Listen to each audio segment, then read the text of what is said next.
Hello friends, Jaiswal virtual classes में आपका स्वागत है।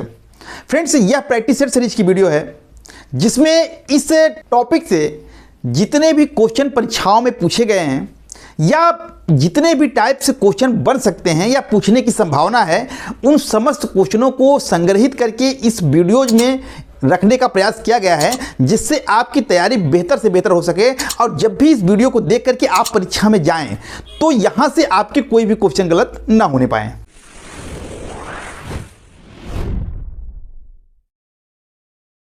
तो फ्रेंड्स, यह प्रधानमंत्री और मंत्रिपरिषद प्रैक्टिस सेट सीरीज पार्ट 2 का वीडियो है। पार्ट 1 का वीडियो क्वेश्चन नंबर 45 तक चला था, जहां से वह खत्म हुआ उसके आगे से क्वेश्चन नंबर 46 से यह वीडियो शुरू होगा। तो वीडियो को शुरू करते हैं फ्रेंड्स। क्वेश्चन नंबर 46 है फ्रेंड्स कि प्रधानमंत्रियों में एक कार्यकाल के लिए सबसे कम समय तक अपने पद पर आसीन कौन रहा?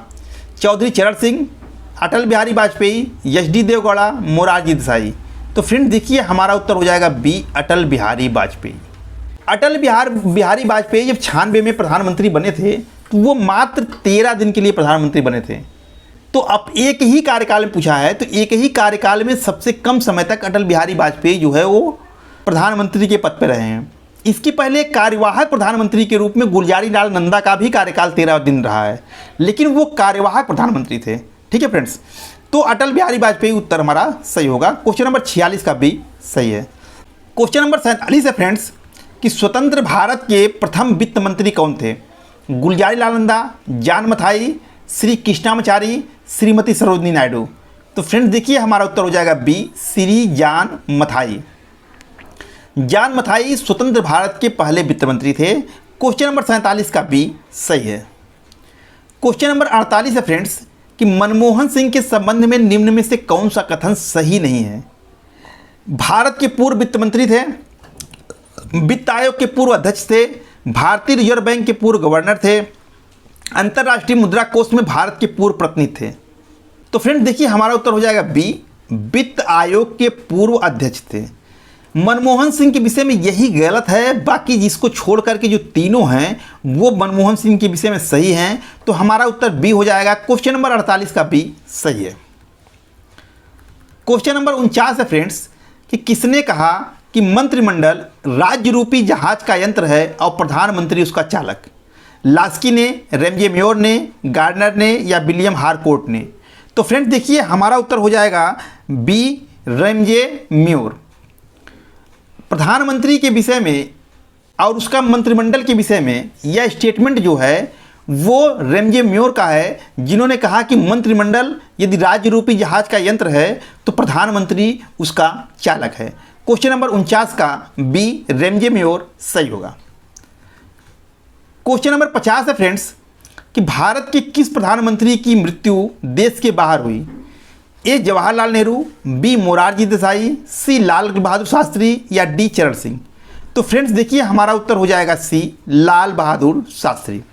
लाल बहादुर शास्त्री एकमात्र ऐसे प्रधानमंत्री थे फ्रेंड्स जिनकी मृत्यु देश के बाहर हुई। और कहाँ हुई? ताशकंद में हुई। 1965 के जो भारत और पाकिस्तान का युद्ध हुआ उसका समाप्ति जो है ताशकंद समझौते से होती है।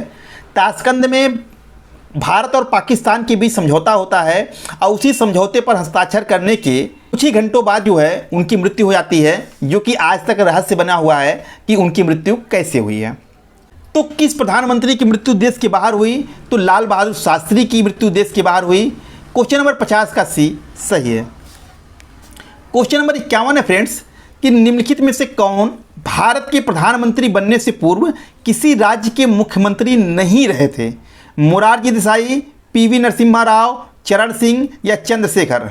तो फ्रेंड्स हमारा उत्तर हो जाएगा डी, चंद्रशेखर। चंद्रशेखर जो हैं वो किसी भी राज्य के मुख्यमंत्री नहीं रहे हैं। इनको छोड़ करके बाकी सभी जो है, चाहे मोरारजी देसाई हो, नरसिम्हा राव हो, चरण सिंह हो, ये सब मुख्यमंत्री के पद पर रहने के बाद जो है प्रधानमंत्री बने थे, लेकिन चंद्रशेखर जो है किसी भी राज्य के मुख्यमंत्री नहीं रहे हैं। तो क्वेश्चन नंबर 51 का डी, चंद्रशेखर सही हो जाएगा। क्वेश्चन नंबर 52 है फ्रेंड्स कि निम्नलिखित में से कौन सा आधिकारिक दस्तावेज भारत से संबंधित है? हरित पत्र, श्वेत पत्र, पीत पुस्तिका या नील पुस्तिका? तो फ्रेंड देखिए, हमारा उत्तर हो जाएगा बी, श्वेत पत्र। तो फ्रेंड्स देखिए, श्वेत पत्र जो है एक ऐसा बाध्यकारी दस्तावेज है जो भारत से संबंधित है।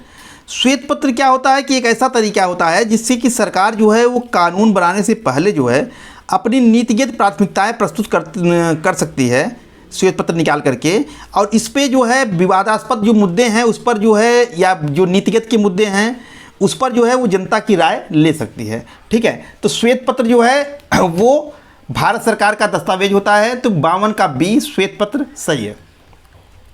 क्वेश्चन नंबर 53 है फ्रेंड्स कि प्रधानमंत्रियों को उसके कार्यकाल के साथ सुमेलित कीजिए। 1999, 2004, 1989 से 90, 90 से 91, 96, 97 या 97 से 98।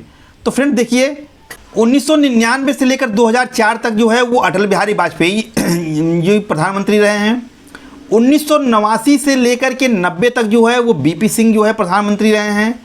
1990 से लेकर के 91 तक जो है वो चंद्रशेखर जी प्रधानमंत्री रहे हैं। और 1996 से लेकर 97 तक एच.डी. देवगौड़ा प्रधानमंत्री रहे हैं। और 1997 से 98 तक जो है इंद्र कुमार गुजराल जो है वो प्रधानमंत्री रहे हैं। तो हमारा उत्तर हो जाएगा 3, 5, 2, 1, 4। तो अब 3, 5, 2, 1, 4 कहाँ है? तो आप देखिए डी वाले विकल्प में देखिए 3, 5, 2, 1, 4। तो हमारा उत्तर यही डी वाला हो जाएगा। क्वेश्चन नंबर 53 का डी 3, 5, 2, 1, 4 सही होगा। क्वेश्चन नंबर 54 है फ्रेंड्स कि नीति आयोग का अध्यक्ष कौन होता है? राष्ट्रपति, प्रधानमंत्री, गृह मंत्री, मुख्यमंत्री। तो फ्रेंड्स देखिए हमारा उत्तर हो जाएगा बी प्रधानमंत्री। बहुत ही फेमस क्वेश्चन है फ्रेंड्स। नीति आयोग की पूर्व की जो संस्था थी वो थी योजना आयोग। योजना आयोग को समाप्त करके नीति आयोग लाया गया। 1950 में योजना आयोग का गठन किया गया जो 2014 तक चली। और 2014 में जब नरेंद्र मोदी की सरकार बनी तो उन्होंने योजना आयोग को समाप्त करके उसके स्थान पर नीति आयोग का स्थापना किया जो कि 2015 से कार्यरत है। योजना आयोग का अध्यक्ष भी प्रधानमंत्री होता था और ये क्वेश्चन बहुत पूछता था। और अब उसका स्थान ले लिया है नीति आयोग ने। तो अब ये पूछता है प्रश्न कि नीति आयोग का अध्यक्ष कौन होता है? तो नीति आयोग का अध्यक्ष जो है प्रधानमंत्री होता है। प्रधानमंत्री नीति आयोग का पदेन अध्यक्ष होता है, यानी जो भी व्यक्ति प्रधानमंत्री रहेगा वही नीति आयोग का अध्यक्ष हो जाएगा। तो क्वेश्चन नंबर 54 का बी प्रधानमंत्री सही होगा। क्वेश्चन नंबर 55 है फ्रेंड्स, भारतीय संविधान के निम्नलिखित प्रावधानों में से कौन सा मंत्रिपरिषद की नियुक्ति तथा पदच्युत से को विवेचित करता है? तो फ्रेंड्स देखिए अनुच्छेद 70, अनुच्छेद 72, अनुच्छेद 74 या अनुच्छेद 75। तो फ्रेंड देखिए इसमें हमारा उत्तर हो जाएगा डी अनुच्छेद 75। अनुच्छेद 75 जो है वो मंत्रिपरिषद की नियुक्ति, उसके कार्यकाल, उसके पदच्युत से संबंधित है। अनुच्छेद 74 जो है ये बताता है कि राष्ट्रपति को उसके कार्यों में सहायता व सलाह देने के लिए एक मंत्रिपरिषद होगी जिसका प्रधान प्रधानमंत्री होगा। तो अगर ये पूछेगा 74 होगा, और अगर मंत्रिपरिषद की नियुक्ति के बारे में प्रावधान या पदच्युत के बारे में प्रावधान तो वो अनुच्छेद 75 हो जाएगा। क्वेश्चन नंबर 55 का डी 75 सही होगा। क्वेश्चन नंबर 56 है फ्रेंड्स कि प्रधानमंत्री के संबंध में निम्न कथनों में से कौन सुमेलित नहीं है? ये है सरकार राष्ट्र का स्वामी है और वह सरकार का स्वामी है, ये गरीब जी का कथन है। प्रधानमंत्री को संपूर्ण शासन व्यवस्था की चूल है, ये है विलियम हरकोर्ट की। प्रधानमंत्री सूर्य के सदृश है जिसके चारों ओर नक्षत्र घूमते हैं, जेनिंग्स का कथन है। प्रधानमंत्री समान पदों वालों में प्रथम है, ये लॉर्ड मार्ले का कथन है। अब इसमें से एक कथन गलत है, तो वो कौन सा कथन है? वो है बी। प्रधानमंत्री को संपूर्ण शासन व्यवस्था की चूल किसने कहा? तो ये ऊपर क्वेश्चन आ चुका है, लास्की का स्टेटमेंट था। इसको छोड़ करके बाकी जो 3 स्टेटमेंट हैं वो तीनों के तीनों सही हैं, यानी कि सरकार राष्ट्र का स्वामी है और वह सरकार का स्वामी, यह स्टेटमेंट ग्रिप्च का है। प्रधानमंत्री सूर्य के सदृश है, ये जेनिंग्स का है। प्रधानमंत्री समान पदों वाले में प्रथम है, लॉर्ड मार्ले का स्टेटमेंट है। तो क्वेश्चन नंबर 56 का बी फ्रेंड्स सही है। क्वेश्चन नंबर 57 है फ्रेंड्स कि राष्ट्रपति की सहायता एवं सलाह देने के लिए एक मंत्रिपरिषद होगी, संविधान में किस अनुच्छेद में ऐसा उल्लेख है? 75, 74, 73, 76। तो फ्रेंड्स आप समझ गए होंगे, इसका उत्तर हो जाएगा बी अनुच्छेद 74। अभी ऊपर चर्चा हुई थी कि अनुच्छेद 74 में कहा गया है कि राष्ट्रपति की सहायता एवं सलाह देने के लिए एक मंत्रिपरिषद होगी जिसका प्रधान प्रधानमंत्री होगा। यह कहाँ है? 74 में है। तो क्वेश्चन नंबर 57 का बी 74 सही होगा। क्वेश्चन नंबर 58 है फ्रेंड्स कि मंत्रिपरिषद में निम्न में कौन शामिल रहता है? राष्ट्रपति, उपराष्ट्रपति, प्रधानमंत्री एवं अन्य मंत्री, राष्ट्रपति, प्रधानमंत्री एवं अन्य मंत्री, उपराष्ट्रपति, प्रधानमंत्री एवं अन्य मंत्री, प्रधानमंत्री एवं अन्य मंत्री। तो देखिए फ्रेंड्स, हमारा उत्तर हो जाएगा डी, प्रधानमंत्री एवं अन्य मंत्री। प्रधानमंत्री और अन्य मंत्रियों को मिलाकर के ही मंत्रिपरिषद का निर्माण होता है। राष्ट्रपति या उपराष्ट्रपति ये मंत्रिपरिषद का हिस्सा नहीं होते हैं। तो इसलिए हमारा उत्तर डी सही होगा। क्वेश्चन नंबर 58 का डी सही है। क्वेश्चन नंबर 59 है फ्रेंड्स कि मंत्रिपरिषद में निम्नलिखित में से कौन नहीं शामिल रहता है? मंत्रिमंडलीय स्तर के मंत्री, कैबिनेट मंत्री, राज्य मंत्री, उप मंत्री या संसदीय सचिव। तो देखिए फ्रेंड्स, मंत्रिपरिषद का निर्माण जो है कैबिनेट मंत्री, राज्य मंत्री और उप मंत्री से होता है। कैबिनेट मंत्री, राज्य मंत्री, उप मंत्री ये मिला करके मंत्रिपरिषद का निर्माण करते हैं। इसमें संसदीय सचिव नहीं होते हैं। तो हमारा उत्तर डी हो जाएगा, संसदीय सचिव। तो क्वेश्चन नंबर 59 का डी, संसदीय सचिव सही है। क्वेश्चन नंबर 60 है फ्रेंड्स, मंत्रिपरिषद में मंत्रियों की संख्या मंत्रिमंडल के समान होती है, मंत्रिमंडल से कम होती है, मंत्रिमंडल से अधिक होती है, उपर्युक्त में से कोई नहीं। तो फ्रेंड देखिए, इसका उत्तर हमारा हो जाएगा सी, मंत्रिमंडल से अधिक होती है। इस प्रश्न को करने के लिए फ्रेंड्स आपको ये जानना जरूरी होगा कि मंत्रिपरिषद और मंत्रिमंडल में क्या अंतर होते हैं, क्योंकि जब तक आप इसको नहीं समझते रहेंगे तब तक ये क्वेश्चन को आप नहीं कर पाएंगे। तो देखिए फ्रेंड्स, मंत्री 3 तरह के होते हैं, कैबिनेट मंत्री, राज्य मंत्री और उप मंत्री। अभी ऊपर चर्चा हुई। तो कैबिनेट मंत्री, राज्य मंत्री और उप मंत्री इन तीनों को मिलाकर के मंत्रिपरिषद का निर्माण होता है और मंत्रिमंडल का निर्माण केवल कैबिनेट मंत्री से होता है। तो मंत्रिपरिषद में जहां सभी तरह के मंत्री आ जाते हैं, वहीं मंत्रिमंडल में केवल कैबिनेट मंत्री आते हैं। तो जाहिर सी बात है, यहाँ सभी तरह के मंत्री आ रहे हैं तो ये बड़ा होगा, इसकी संख्या ज़्यादा होगी, अब मंत्रिमंडल की संख्या कम होगी। तो प्रश्न वही पूछ रहा है कि मंत्रिपरिषद में मंत्रियों की संख्या मंत्रिमंडल के समान होती है, गलत। मंत्रिमंडल से कम होती है, गलत। मंत्रिमंडल से अधिक होती है, तो ये सही हो जाएगा, मंत्रिमंडल से अधिक होती है। तो क्वेश्चन नंबर 60 का सी सही होगा। क्वेश्चन नंबर 61 है फ्रेंड्स, कौन व्यक्ति मंत्रिपरिषद का सदस्य हो सकता है? लोकसभा का सदस्य, राज्यसभा का सदस्य, संसद का सदस्य, कोई भी व्यक्ति। तो देखिए फ्रेंड्स, वैसे तो हमारा उत्तर बेस्ट जो होगा वो संसद का सदस्य हो सकता है। यहाँ जो कोई भी व्यक्ति लिखा गया है ये भी उत्तर सही आप कर सकते हैं, लेकिन सबसे अच्छा यह है कि मंत्रिपरिषद का सदस्य बनने के लिए किसी व्यक्ति को संसद का सदस्य होना अनिवार्य है, तो पहली शर्त है। लेकिन अगर संसद का सदस्य नहीं है, ऐसी कंडीशन में कोई भी व्यक्ति बन सकता है, लेकिन उसको तब भी 6 महीने के अंदर अंदर संसद का सदस्य बनना होगा। तो कहने का मतलब कोई भी व्यक्ति बन तो सकता है, लेकिन तब भी उसको 6 महीने के अंदर संसद का सदस्य बनना होगा, तभी वो मंत्रिपरिषद का सदस्य रह पाएगा। यानी संसद का सदस्य होना सबसे ज़्यादा इंपॉर्टेंट है। तो इसका विकल्प का उत्तर जो सबसे बेस्ट विकल्प होगा वो संसद का सदस्य होगा। तो मंत्रिपरिषद का सदस्य हो सकता है कौन? जो संसद का सदस्य हो, चाहे वो लोकसभा का है तब भी मंत्रिपरिषद में जा सकता है, और चाहे राज्यसभा का है तब भी मंत्रिपरिषद में जा सकता है। तो क्वेश्चन नंबर 61 का सी सही है। क्वेश्चन नंबर 62 है फ्रेंड्स कि मंत्रिपरिषद में कितने स्तर के मंत्री होते हैं? 1, 3, 2, 4। तो फ्रेंड्स देखिए, इसका उत्तर हो जाएगा बी, 3। मंत्रिपरिषद में 3 तरह के मंत्री होते हैं, कैबिनेट मंत्री, राज्य मंत्री और उपराज्य मंत्री। तो क्वेश्चन नंबर 62 का बी सही है। क्वेश्चन नंबर 63 है फ्रेंड्स कि मंत्री निम्न में से किसके प्रसाद पर्यंत पदासीन होते हैं? राष्ट्रपति, राज्यसभा, लोकसभा या प्रधानमंत्री। तो फ्रेंड देखिए, हमारा उत्तर हो जाएगा ए, राष्ट्रपति। संविधान में लिखा गया है कि मंत्री जो है वो राष्ट्रपति के प्रसाद पर्यंत अपना पद धारण करते हैं, यानी जब तक राष्ट्रपति की कृपा उन पर बनी है तब तक वो पद पर रहेंगे। ये तो संवैधानिक व्यवस्था है। व्यवहार में ऐसा नहीं है। व्यवहार में जब तक प्रधानमंत्री की कृपा है तब तक वो बने रहेंगे, लेकिन यहाँ हमको व्यवहारिक नहीं जाना है, हमको संवैधानिक बात करनी है। तो मंत्री किसके प्रसाद पर्यंत पदासीन रहते हैं? तो मंत्री जो है वो राष्ट्रपति के प्रसाद पर्यंत पदासीन रहते हैं। क्वेश्चन नंबर 63 का ए सही है।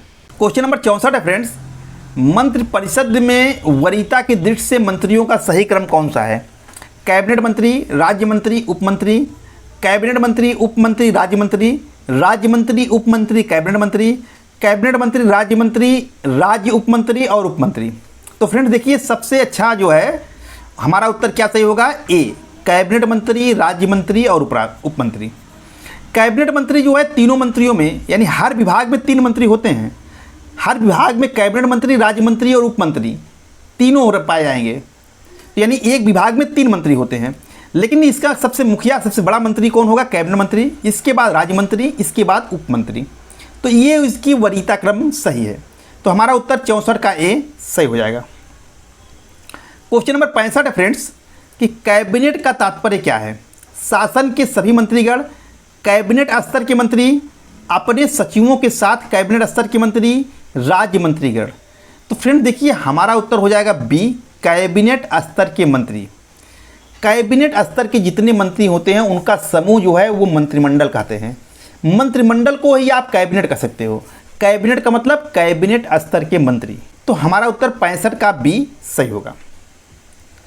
क्वेश्चन नंबर 66 है, कैबिनेट में सम्मिलित होते हैं सभी प्रकार के मंत्री, कैबिनेट मंत्री, राज्य मंत्री, केवल कैबिनेट मंत्री, कैबिनेट राज्य उपमंत्री। तो देखिए फ्रेंड्स, प्रश्न वही है जो ऊपर था, केवल पूछने का तरीका और विकल्प बदल गए हैं। तो इसका उत्तर आप समझ गए होंगे। इसका उत्तर होगा सी, केवल कैबिनेट मंत्री। कैबिनेट में केवल कैबिनेट मंत्री शामिल होते हैं और कोई नहीं होता है। तो क्वेश्चन नंबर 66 का सी सही है। क्वेश्चन नंबर 67 है फ्रेंड्स कि जो व्यक्ति संसद का सदस्य नहीं है, केंद्रीय मंत्री रह सकता है, अथवा वह भारत में वह मंत्री जो संसद के दोनों में से किसी भी सदन का सदस्य नहीं है, उसे मंत्री पद से मुक्त हो जाना पड़ता है। दोनों प्रश्न एक ही है, पूछने का तरीका अलग है, केवल उत्तर एक ही होगा। 1 वर्ष, 6 माह, 3 माह, 1 माह। तो इसका उत्तर क्या हो जाएगा फ्रेंड्स? बी, 6 माह। कोई व्यक्ति संसद का सदस्य नहीं है तो अधिकतम जो है 6 माह तक अपने पद पर रह सकता है।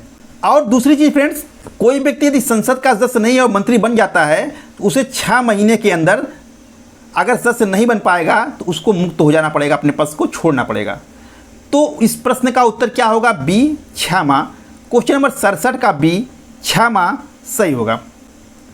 क्वेश्चन नंबर 68 है फ्रेंड्स कि निम्नलिखित संविधान संशोधनों में से कौन सा बताता है कि मंत्रिमंडल के कुल मंत्रियों की संख्या प्रधानमंत्री को सम्मिलित करते हुए लोकसभा के सदस्यों की कुल संख्या के 15% से अधिक नहीं होगी? 90वां संविधान संशोधन, 91वां, 92वां, 93वां। तो फ्रेंड्स देखिए, हमारा उत्तर हो जाएगा बी, 91वां संविधान संशोधन। 91वां संविधान संशोधन के द्वारा फ्रेंड्स मंत्रिमंडल के सदस्यों की संख्या निश्चित कर दी गई। मंत्रियों की संख्या निश्चित कर दी गई कि मंत्री कितने हो सकते हैं। तो उसमें कहा गया है कि लोकसभा के सदस्य संख्या जितनी है उसका 15%, यानी 15% से ज़्यादा मंत्री नहीं होंगे। तो ये 15% से ज़्यादा मंत्री न होने की जो व्यवस्था है ये किस संविधान संशोधन के द्वारा की गई, यही पूछ रहा है। तो वो है 91वां संविधान संशोधन। क्वेश्चन नंबर 68 का बी सही है। क्वेश्चन नंबर 69 है फ्रेंड्स कि सामूहिक रूप से मंत्रिपरिषद किसके प्रति उत्तरदायी होती है? प्रधानमंत्री के, लोकसभा के, राष्ट्रपति के या संसद के? तो फ्रेंड देखिए, हमारा उत्तर हो जाएगा बी, लोकसभा के। सामूहिक रूप से मंत्रिपरिषद लोकसभा के प्रति उत्तरदायी होती है। क्वेश्चन नंबर 69 का बी, लोकसभा सही है। क्वेश्चन नंबर 70 है फ्रेंड्स, मंत्रिपरिषद सामूहिक रूप से उत्तरदायी होता है लोकसभा के प्रति एक संवैधानिक बाध्यता के अंतर्गत अनुच्छेद 75(3) के अनुसार, अनुच्छेद 74(3) के अनुसार। इसमें से बताना है कौन सही है। केवल 1 और 2, 1, 2 और केवल 3, 1, 3 और 4, 1, 2, 3 और 4। तो फ्रेंड देखिए, हमारा उत्तर हो जाएगा 1, 2 और 3। देखिए, मंत्रिपरिषद सामूहिक रूप से उत्तरदायी होती है, ये लोकसभा के प्रति होती है, ये तो बता दिया गया ऊपर। ये संवैधानिक बाध्यता है क्योंकि संविधान में ऐसा कहा गया है, ऐसा प्रावधान है, और अनुच्छेद 75(3) में ऐसा कहा गया है। 75(3) के अनुसार ही मंत्रिपरिषद सामूहिक रूप से लोकसभा के प्रति उत्तरदायी होती है। तो ये संविधान में वर्णन है, तो ये तीनों जो है फ्रेंड्स सही हो जाएंगे, तो हमारा उत्तर 1, 2 और 3 सही होगा। 70 का भी सही है। क्वेश्चन नंबर 71 है फ्रेंड्स, यथार्थतः मंत्रिपरिषद तब तक पद पर बना रहेगा जब तक उसे निम्न में से विश्वास प्राप्त हो, राष्ट्रपति का, प्रधानमंत्री का, संसद का, लोकसभा का। तो फ्रेंड्स आप जान ही रहे होंगे, इसका उत्तर हो जाएगा डी, लोकसभा। मंत्रिपरिषद अपने पद पर तब तक बनी रहेगी जब तक उसको लोकसभा का विश्वास प्राप्त है। क्वेश्चन नंबर 71 का डी सही है। क्वेश्चन नंबर 72 है फ्रेंड्स, मंत्रिपरिषद के वित्तीय कार्यों में निम्न में क्या शामिल है?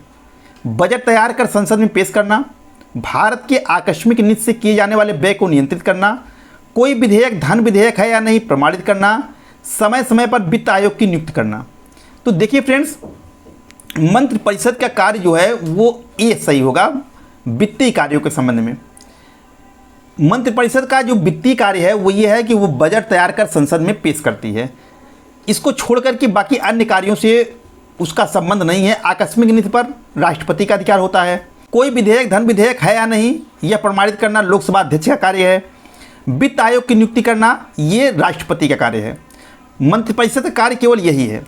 तो हमारा उत्तर 72 का ए सही होगा। क्वेश्चन नंबर 73 है फ्रेंड्स, लोकसभा किन तरीकों के द्वारा मंत्रिपरिषद के ऊपर नियंत्रण रखती है? मंत्रियों से प्रश्न पूछकर, पूरक प्रश्न पूछकर, मंत्रिपरिषद के विरुद्ध अविश्वास का प्रस्ताव पारित कर, मंत्रिपरिषद के किसी सदस्य द्वारा प्रस्तुत प्रस्ताव या विधेयक को अस्वीकार करके, या उपर्युक्त सभी के द्वारा। तो फ्रेंड देखिए हमारा उत्तर हो जाएगा डी, उपर्युक्त सभी द्वारा। लोकसभा जो है फ्रेंड्स वो इन तीनों तरीकों से जो है मंत्रिपरिषद के ऊपर नियंत्रण रखती है। तो क्वेश्चन नंबर 73 का डी सही होगा। क्वेश्चन नंबर 74 है फ्रेंड्स, कि यदि कोई मंत्री राज्यसभा का सदस्य है तो क्या वह लोकसभा में अपना वक्तव्य दे सकता है? हाँ, नहीं, केवल धन विधेयक के मामले में, केवल वित्त विधेयक के मामले में। तो फ्रेंड्स इसका उत्तर हो जाएगा ए, हाँ। कोई मंत्री चाहे राज्यसभा का सदस्य है लेकिन अगर मंत्री है तो वो लोकसभा में अपना वक्तव्य दे सकता है। तो फ्रेंड्स क्वेश्चन नंबर 74 का ए, हाँ सही होगा। क्वेश्चन नंबर 75 है फ्रेंड्स, निम्न में से किस स्थिति में मंत्रिपरिषद विघटित नहीं हो सकती है? किसी मंत्री के पद त्याग से, प्रधानमंत्री की मृत्यु से, प्रधानमंत्री के पद त्याग से, प्रधानमंत्री की पदच्युत से। तो फ्रेंड देखिए हमारा उत्तर हो जाएगा ए, किसी मंत्री के पद त्याग से। देखिए फ्रेंड, मंत्रिपरिषद का जो मुखिया होता है वो प्रधानमंत्री होता है, और वो प्रधानमंत्री जो है वो मंत्रिपरिषद के जीवन मरण का केंद्र होता है। यानी प्रधानमंत्री को यदि कुछ हुआ तो पूरी मंत्रिपरिषद चली जाएगी, एक मंत्री को कुछ होगा तो पूरी मंत्रिपरिषद नहीं जाएगी। अगर प्रधानमंत्री की मृत्यु हो जाए तब भी पूरी मंत्रिपरिषद को त्यागपत्र देना पड़ेगा, नया मंत्रिपरिषद बनेगा, नया प्रधानमंत्री बनेंगे। अगर प्रधानमंत्री ने पद को छोड़ दिया तब भी मंत्रिपरिषद को खत्म हो जाएगी। अगर प्रधानमंत्री को लोकसभा के द्वारा हटा दिया गया तब भी मंत्रिपरिषद जाएगी। किसी मंत्री के पद त्याग करने से मंत्रिपरिषद विघटित नहीं होती है। तो क्वेश्चन नंबर 75 का ए सही है। क्वेश्चन नंबर 76 है फ्रेंड्स, संविधान में मंत्रिमंडल शब्द का एक ही बार उल्लेख हुआ है, वो कहाँ हुआ है? अनुच्छेद 352 में, अनुच्छेद 74 में, अनुच्छेद 356 में, अनुच्छेद 76 में। तो फ्रेंड्स देखिए हमारा उत्तर हो जाएगा ए, अनुच्छेद 352 में।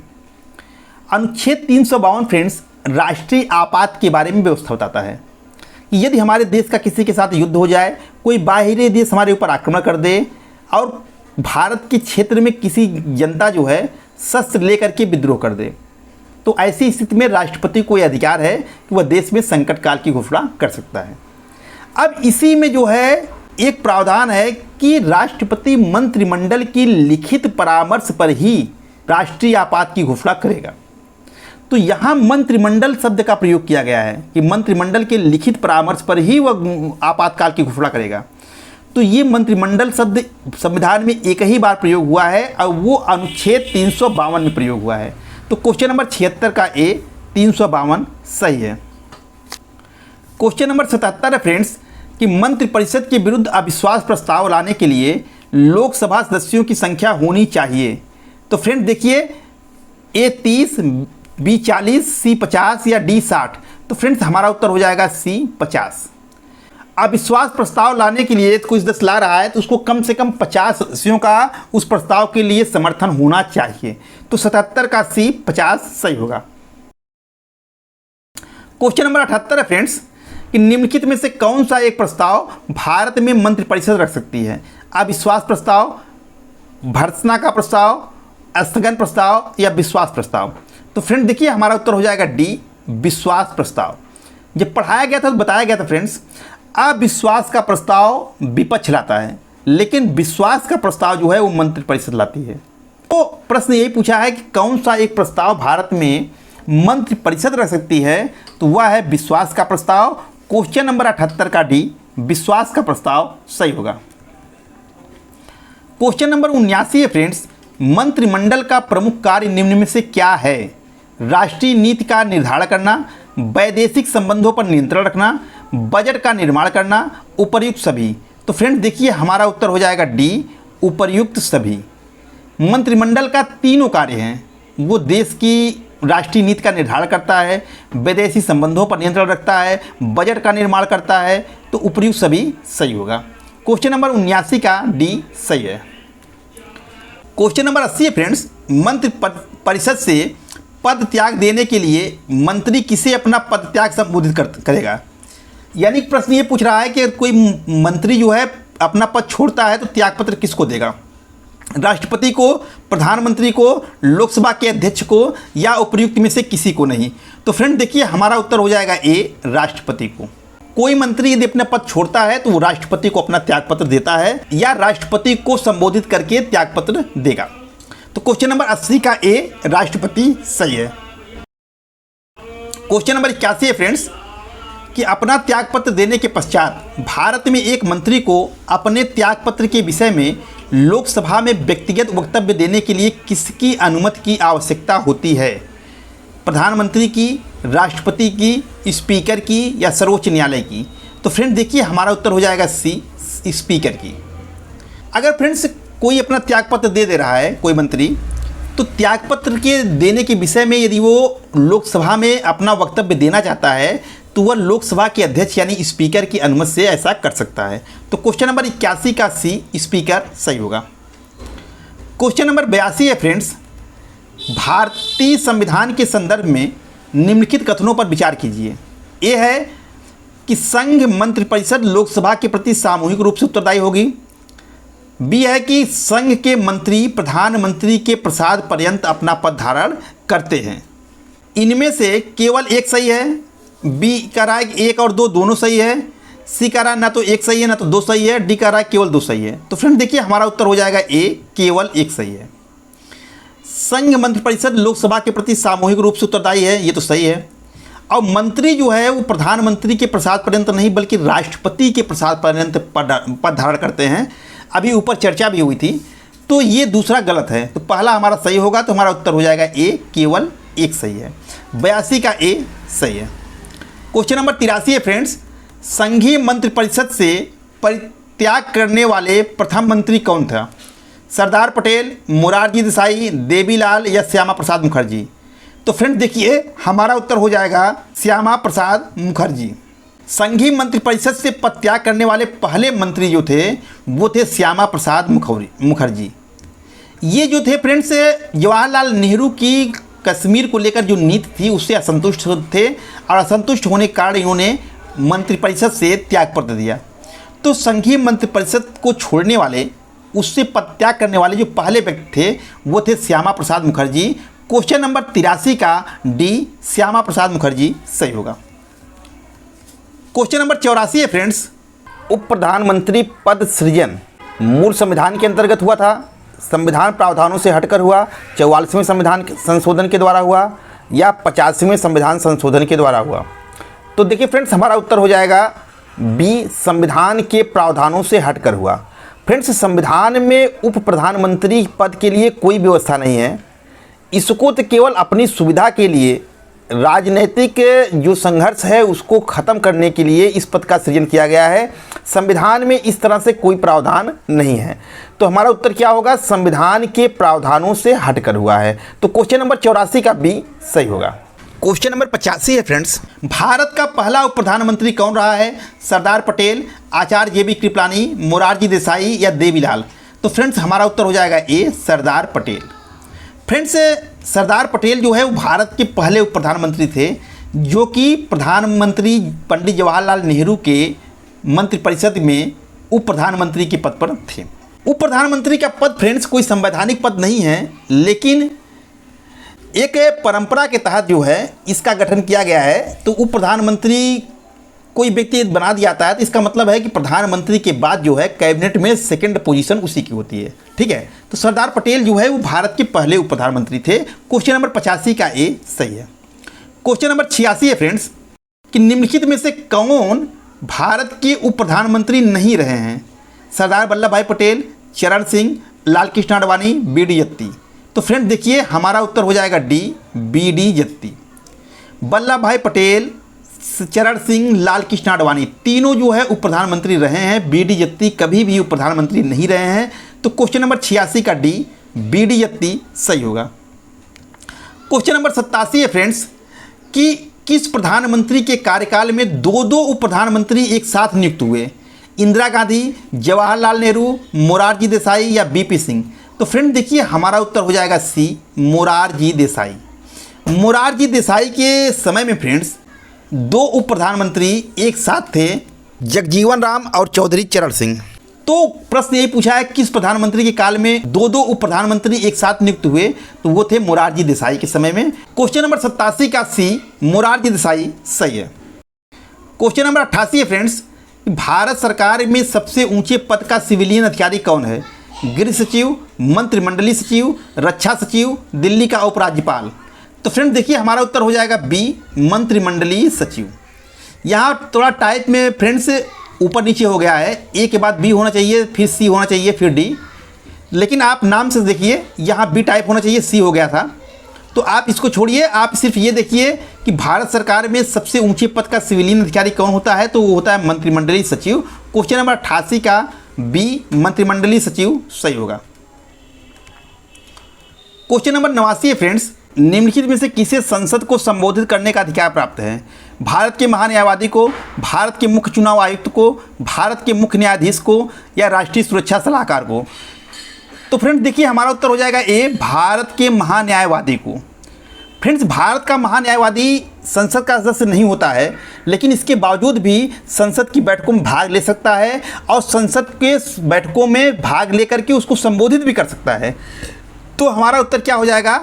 ए, भारत का महान्यायवादी। और ये प्रश्न बहुत पूछा है कि कौन व्यक्ति जो संसद का सदस्य नहीं है लेकिन फिर भी संसद की बैठकों में भाग ले सकता है? तो उसका उत्तर भी भारत का महान्यायवादी ही होगा। तो क्वेश्चन नंबर 89 का ए सही है। क्वेश्चन नंबर 90 है फ्रेंड्स कि निम्नलिखित अधिकारियों पर विचार कीजिए। मंत्रिमंडलीय सचिव, मुख्य निर्वाचन आयुक्त, संघीय मंत्रिमंडल का सदस्य, भारत में मुख्य न्यायाधीश। अग्रता क्रम में इनका सही अनुक्रम बताइए, यानी कि इनका क्रम बताइए, कौन जो है पहले आएगा वरीयता क्रम में, कौन दूसरे पे आएगा, कौन तीसरे पे आएगा।